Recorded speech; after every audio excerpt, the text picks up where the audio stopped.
Hello, I'm Life Advisor Kent with lifeadvisorservices.com. Welcome to our fourth part of a four-part series. Hopefully you saw the rest of the videos with about our quick introduction to cognitive behavioral therapy, also known as CBT. So in this last presentation, we're going to give you a quick overview on your emotions, your negative healthy and your negative unhealthy emotions. For some of you, that might not make sense. I have negative healthy emotions? Yes, you do. So what are we going to look at? We're going to look at identifying those negative emotions, both the healthy ones and negative. We're going to understand the different parts of the emotions. We're going to figure out what emotional problems do you want to work with and ways to identify that unhealthy and healthy emotional response. So, as I was saying earlier, you really do have negative healthy emotions? Well, yes, you do. The healthy negative emotions are less intense and controlling than the unhealthy ones. The example is the difference between being sad and depressed. Being sad is not unhealthy, but being depressed is, because it can consume and control you. Typically, healthy negative feelings can motivate you to do things to improve your situation. But depression is more likely to lead you to your inaction and resignation.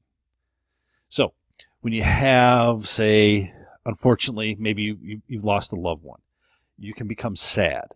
You can put those negative thoughts, and if anybody knows a little bit about those stages of grieving, you can work your way through them. But if you become depressed, that can kind of be a little bit more debilitating to you, where you don't want to get out of bed, you don't want to do anything, and you can start that vicious cycle. So hopefully that kind of explains a little bit about the difference between a healthy negative and an unhealthy negative emotion. So why is it important to recognize the difference between those healthy negative emotions and those unhealthy? Because once we start to recognize them, we can start to change them. So when we're experiencing those unhealthy emotions, you're in a position to challenge them of that faulty thinking. So when those thoughts come in your head, oh, I just want to lay in bed all day, I don't want to get out of bed, you can say, you know what, I am sad, but I need to work through this process. So by disputing and correcting those thinking errors, you can help yourself experience a healthy negative emotion instead of that controlling unhealthy feeling, that unhealthy negative emotion. So we talked a little bit and gave a little bit of example between being sad and depressed. Well, let's talk about a little bit more. We're trying to decipher between the healthy and unhealthy versions of our negative emotions. It can be hard and challenging to figure out which one we're actually feeling. It goes back to that's why it's so important to be writing our feelings and emotions down. Well, and when we're writing down, we can start taking those different emotions and see what they cause us to do. And then we'll look at it, well, is that a negative healthy emotion, which comes from flexible thinking? Or is it a negative unhealthy emotion that comes from a rigid thinking? And how do you kind of decipher between the two? Well, the flexible, going back to our example, I feel sad. I just lost a loved one. I know there's some stages of grieving. I'm going to go through a process here.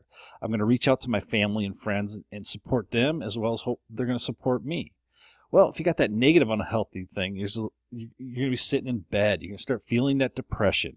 You got that rigid thinking where you're feeling sorry for yourself. You're not going to try to reach out to other people for help or even help anybody else, because that's another way to kind of recover. That's a flexible way of thinking.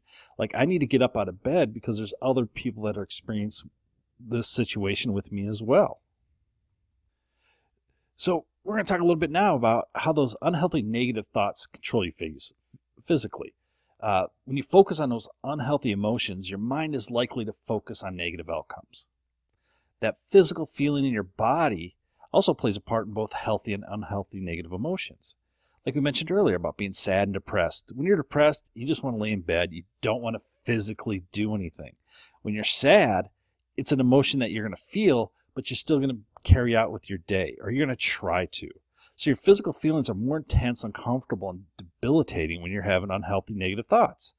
And especially when you start feeling things like such as anxiety and anger. When you're feeling anxiety, you may be like, I don't want to go anywhere. You want to isolate yourself. When you're anger, that may be a totally different way it's controlling you. It may make you aggressive, make you where you're not thinking correctly and you're acting out. So the uncomfortable physical feelings last longer when you're experiencing an unhealthy negative thought. So in this 4-part series, we just went over quickly what cognitive behavioral therapy is. Just kind of give you a little idea of what it is. And we're going to be presenting a lot more material, and we're completely breaking it down for you. So hopefully you enjoyed this. And as always, contact us at lifeadvisoryservices.com, or if you're on our YouTube channel, go up to the About section and you can message us directly. If there's anything we can do for you, we always like to hear from you. And like we say, we have a lot more coming up. So subscribe, and if you can do us a favor, hit that thumbs up button for a like. Thank you.